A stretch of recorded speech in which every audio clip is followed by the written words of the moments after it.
Classes in session, busted pencils, fully leaded education talk, educated educators, talking education.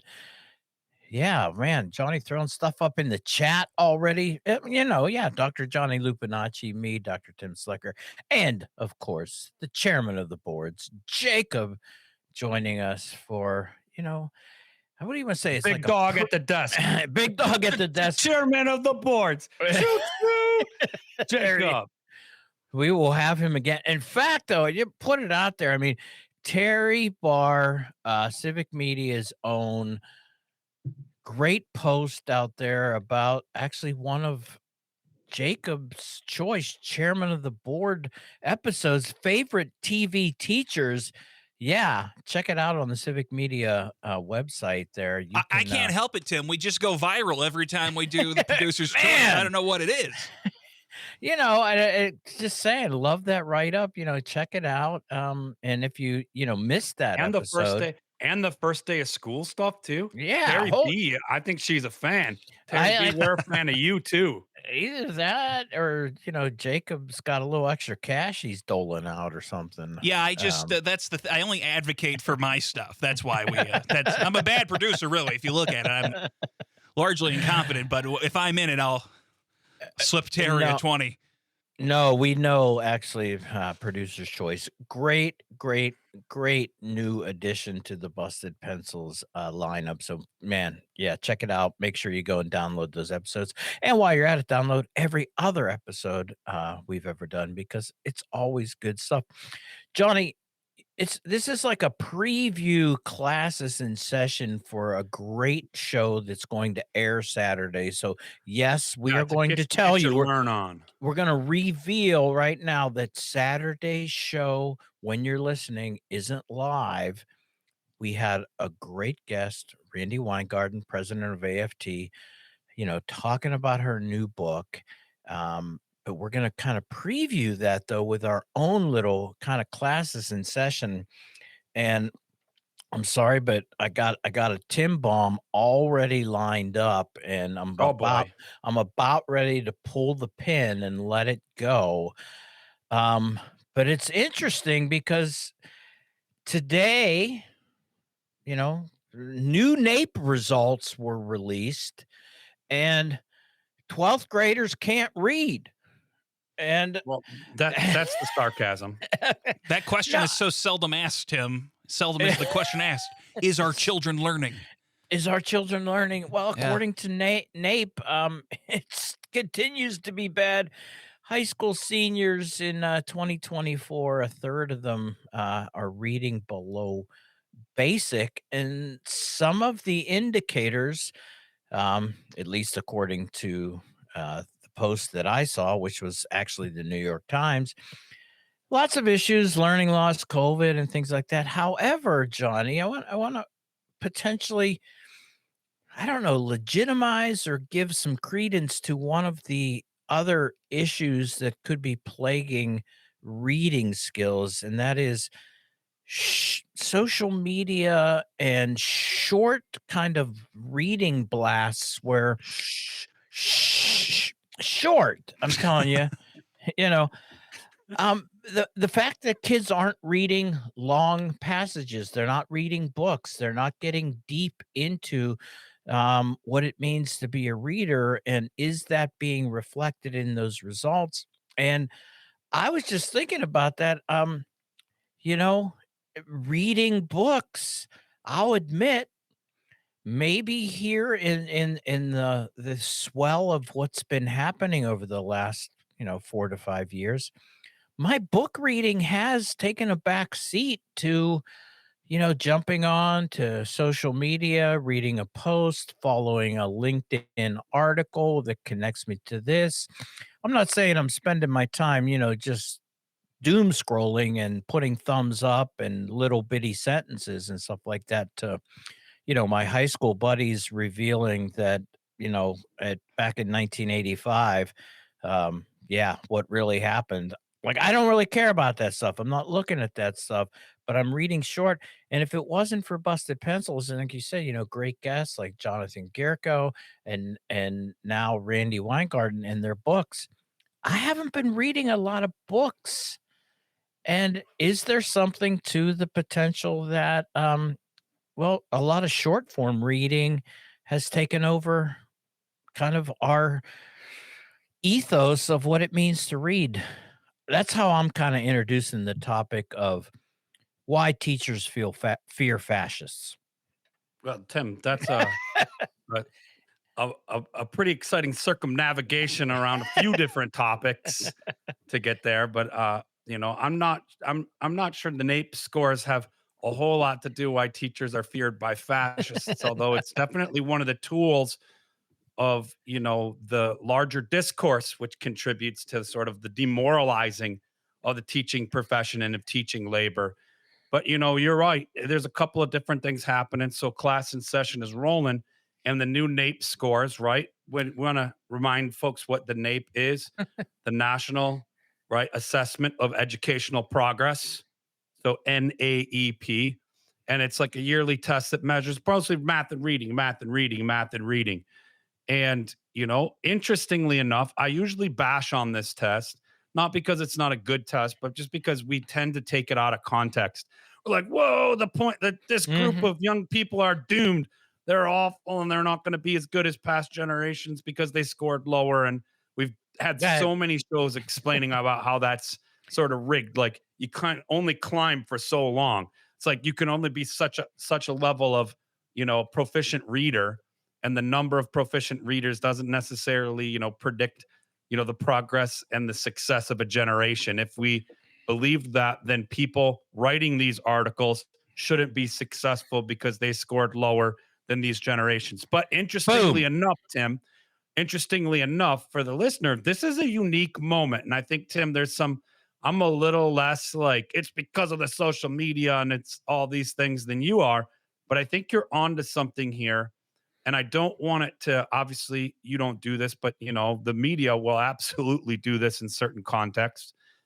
Take it into a rationale for being dismissive of this crop of young people. Mm. They're incredibly bright in a lot of ways that if you compared them to, I'm going to intentionally compare them to students in, say, 1992.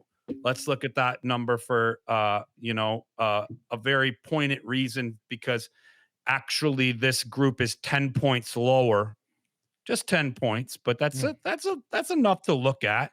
10 points lower than 12th graders in 1992, Mm. right? And so that's a little bit closer to that, like what's different about what they're doing in the world. Let's get an understanding. But they're going to be great at things that people in 1992 that were 12th graders weren't doing. So it's just very different worlds. Thank you. But I picked 1992 to compare it with, Tim. You see, you threw me a Tim bomb. I Yeah. was reading about this morning because hint to our listeners, Tim texted also the new NAEP scores, and I was like, oh, Tim's gonna want to do a show on this. I didn't know it would be today, Well, but I was reading up on it, and really 1992 we compare with the 12th graders, so graduating class of 1992. That was a minute ago. That's in the old century. That's the mhm. first time we have a pretty sizable gap in the differences. So I'm not too worried about these current 12th graders, because they're not that far off than the class of 1992. 10 points, but that's start where it starts to get significant. And I know a lot of people who graduated around that time who are writing these articles and doing this kind of work, and they're just fine. So again, remember, in context. But Tim, I think you're onto something, that young people are getting information differently Mm. than we did in the 90s, than we did in the 80s, or even in the early aughts, Mm. right? We did read more. Not necessarily saying that's better or worse, but we definitely had print text more readily available to us. And nowadays there's a lot of different ways you can get information Mhm. that don't necessarily require you to be a voracious reader, right? And so so that kind of reminds me, when we get these headlines, and I'm going to tie it to this great book interview we did this week with our returning guest AFT President Randy Weingarten. Listeners are going to love that show on Saturday. But why fascist fear teachers? Randy's really defining, we got to pre-read this, Tim and I. Yeah, we We're did. probably scoring better than those 12th graders did.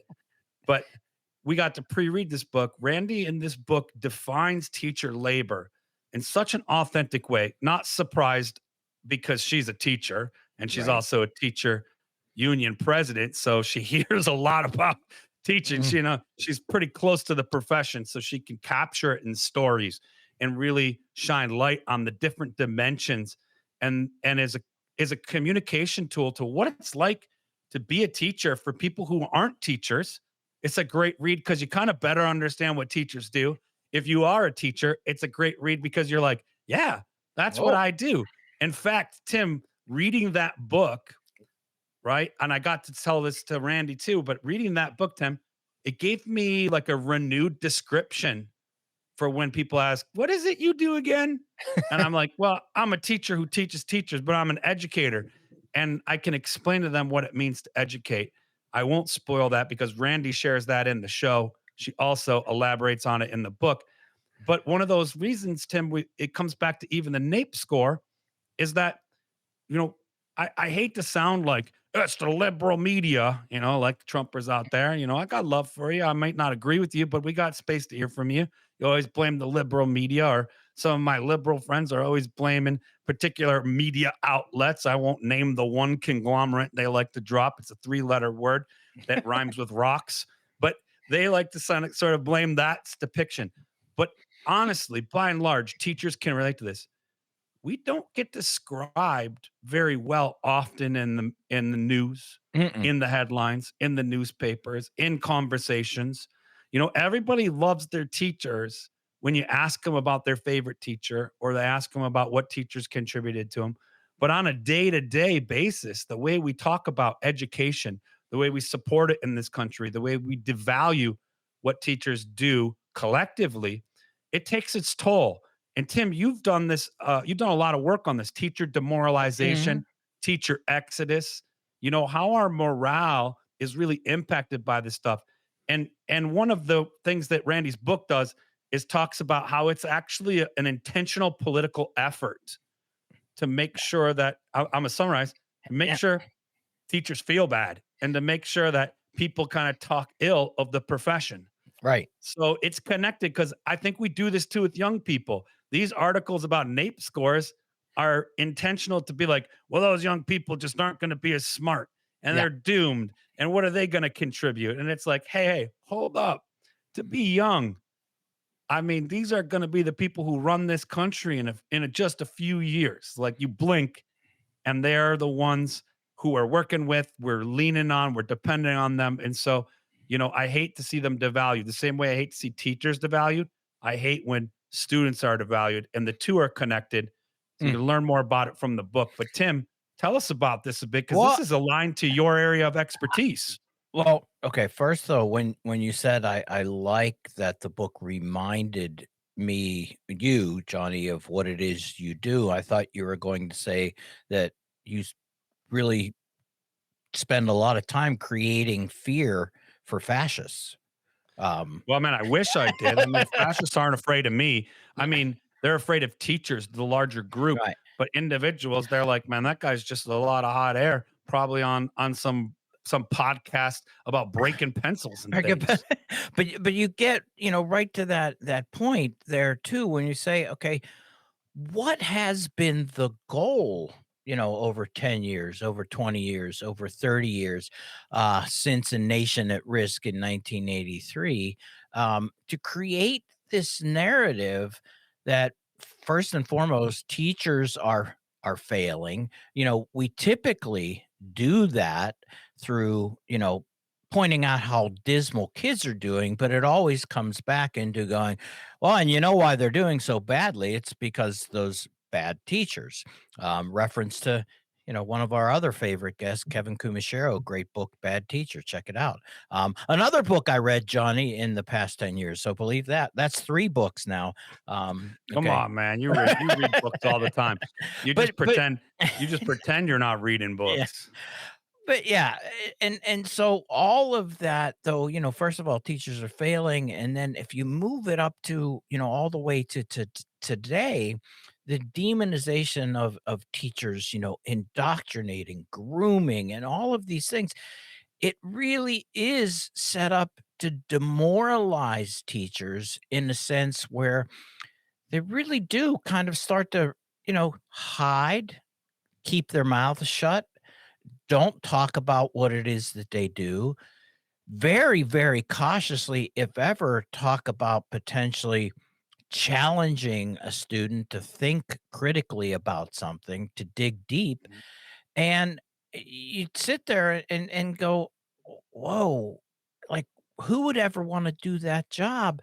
And what I really get from Randy's book, first of all, the passion that it gave me to actually completely read an entire book is that it rekindles that kind of inspiration for a teacher that says, "Wait a minute, I'm not just about preparing test scores. In fact, the test score, hype, media coverage is actually an obfuscation of the reality of what it was that I originally became a teacher to do, which is inspire, to create critical thinking, to welcome people with differences, to help students wrestle with sometimes uncomfortable situations that they're going to face either in the classroom with other peers in coming across different content. Like those are the things that teachers wanted to be teachers. They never wanted to be teachers to increase nape scores. And here we go, and you sit down and go, why the attack? Or Randy's kind of like, why do fascists, people who are very much into some form of you know, oligarchy, if you want to put it that way. Any type of, they're against critical thought, and that's what it is that they push against.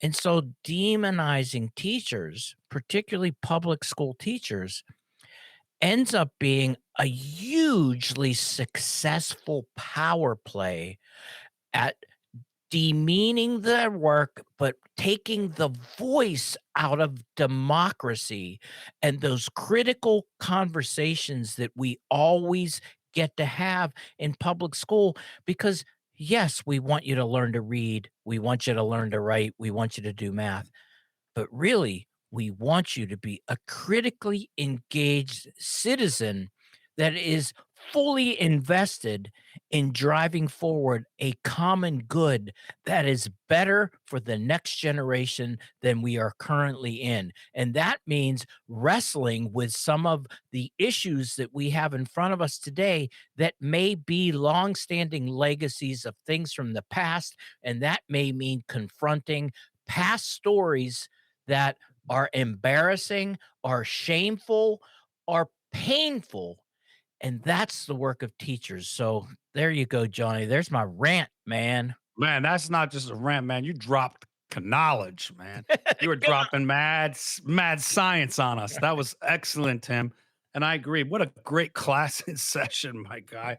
Yeah, because you hit the nail on the head. What it means to be a teacher, and that's the thing that this book, us getting to read it early. I mean, it's you could pre-order it right now, but having a sneak peek of this book and being able to like you had said, it was refreshing page to page. Like, I mean, we Mhm. burnt through this book. It's like a sit down in a weekend and it's done. And you don't even need a ton of free time because it flows like a conversation.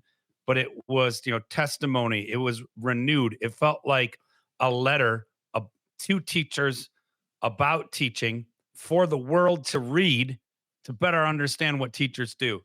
So, man, what an exciting time because it is, like you said, it is renewed to that social purpose we have as teachers as part of a democracy, the social contract that public education plays, right? Freedom is really important, but so are the responsibilities we have as citizens to, making sure we have freedoms. And so very, very exciting stuff.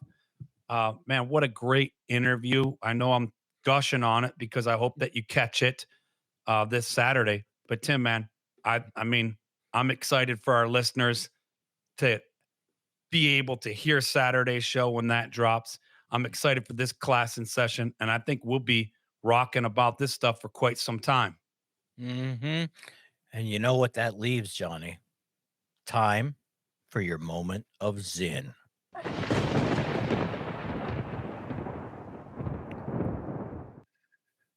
All we have to do is little things. And at certain points in history, millions of little things come together and change takes place.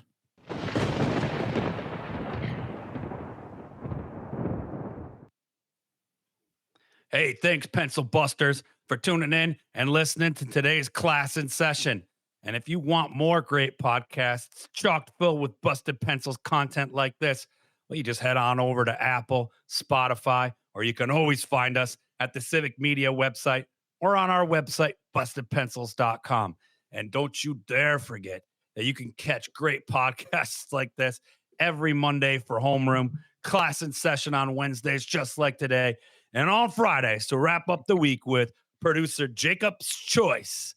And then Pencil Busters. You know, it's one of my favorites, and I've been plugging it all show because you're going to get to listen to Randy Weingarten, AFT president, on the Saturday broadcast. So don't you dare forget and tune into the broadcast 3 p.m. Central Time across all the Civic Media Network stations for 1 hour of your favorite blue-collar scholars, Tim and Johnny, and keep busted pencils.